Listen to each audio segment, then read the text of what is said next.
नमस्कार दोस्तों, my self Seema Singh. I hope आप सब बढ़िया होंगे। जैसा कि आपको पता है, हम यहाँ पे होम साइंस के टॉपिक कवर करते हैं और अब हमारा जो नया ब्रांच है स्टार्ट कर रहे हैं वो है टेक्सटाइल।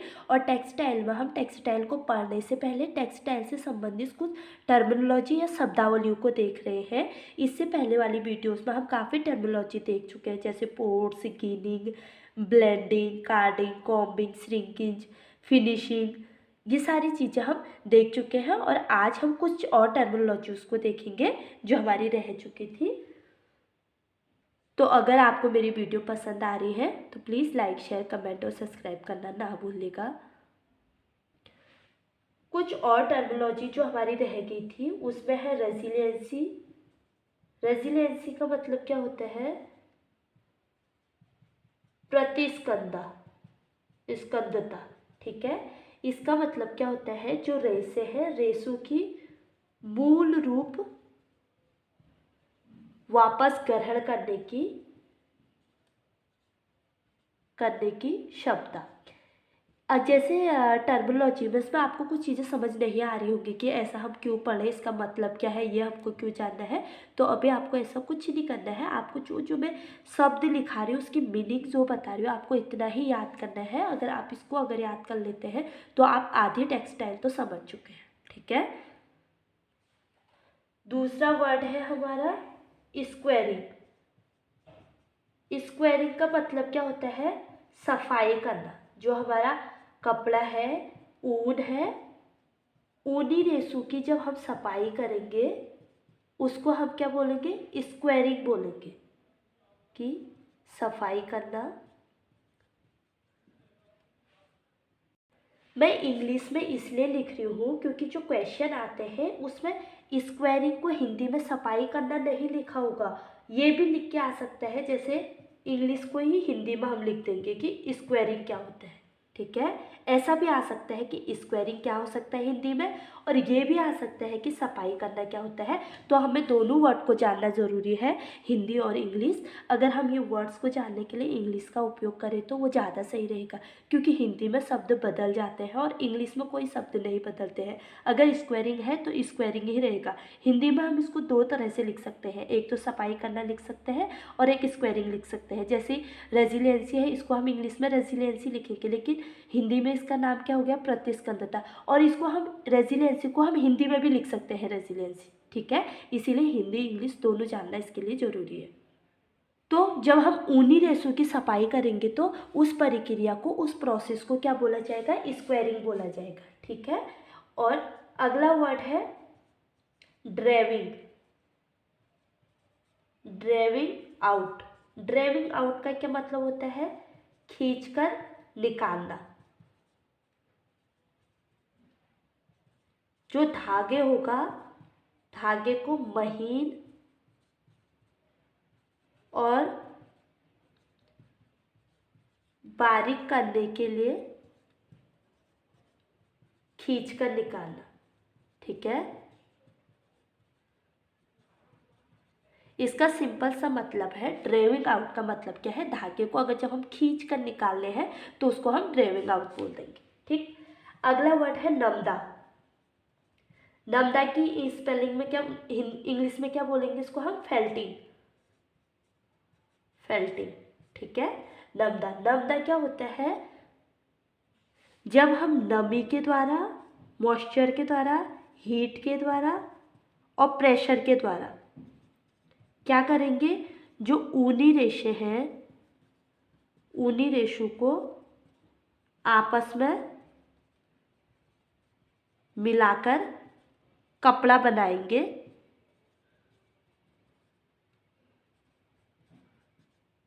बनाएंगे तो वो कपड़ा क्या कहलाएगा? नमदा कहलाएगा। नमदा कौन सा कपड़ा कहलाएगा? जब हम ऊनी कपड़ों को, ऊन को क्या करेंगे? मॉइस्चर से हो गया, तो हीट से हो गया और प्रेशर से, जब उसको, इन तीनों प्रक्रियाएं जब उस पर की जाएंगी तो वो कपड़ा क्या कहलाएगा? नमदा कहलाएगा। ठीक है, और इंग्लिश में उसको बोलते हैं फेल्टिंग। अगला टर्मिनोलॉजी है पुल्ड वुल। पुल्ड वुल। पुल्ड वुल क्या होता है? खींचा ऊन। खींचा ऊन। जब हम क्या करेंगे, मृत भेड़ के शरीर से प्राप्त ऊन को क्या बोला जाएगा, पूल्ड ऊन वूल बोला जाएगा। ठीक है, जब मृत भेड़ के शरीर से वूल निकाला जाएगा, वो वूल कैसे निकाला जाएगा, खींच कर निकाला जाएगा। अगर खींच के निकाला जा रहा है तो उस वूल का नाम क्या पड़ जाएगा, पुल्ड वुल पड़ जाएगा। ठीक है, अगर जीवित भेड़ के शरीर से अगर हम वुल निकालेंगे तो उस वुल का नाम अलग होगा। ठीक है, अगर मरी भेड़ के शरीर से हम वुल निकाल रहे हैं तो उसको हम क्या करेंगे, ऑब्वियस सी बात है कि उसको तो हम काट कर निकाल नहीं सकते हैं मरी हुई भेड़ से, तो उसको हम खींच कर निकालेंगे तो उस वुल को क्या बोल देंगे, पुल्ड वुल बोल देंगे। ठीक है,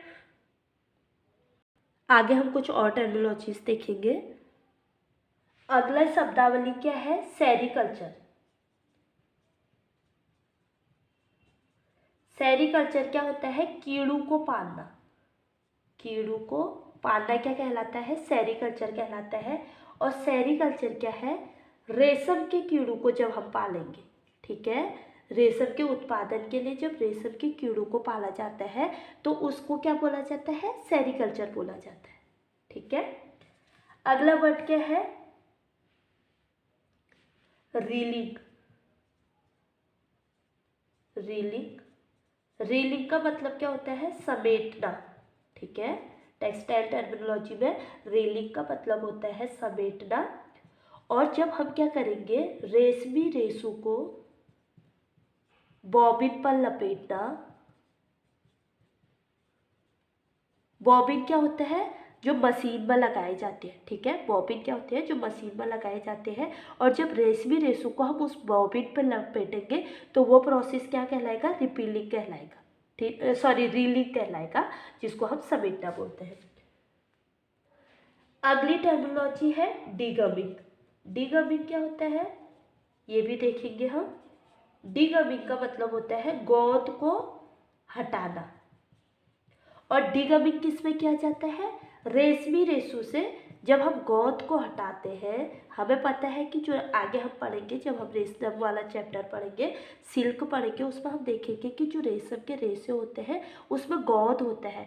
जब हम उस गोंद को हटा देते हैं तो उस प्रोसेस को बोला जाता है डिगमिंग। ठीक है, तो एग्जाम्स पे क्वेश्चन क्या आता है कि डिगमिंग क्या होती है, तो डिगमिंग का मतलब होता है कि रेशमी रेशों में से गोंद के हटाने की प्रक्रिया को डिगमिंग बोला जाता है। और डिगमिंग को हम कैसे लिख सकते हैं, डिगमिंग को हम ऐसे भी लिख सकते हैं हिंदी में।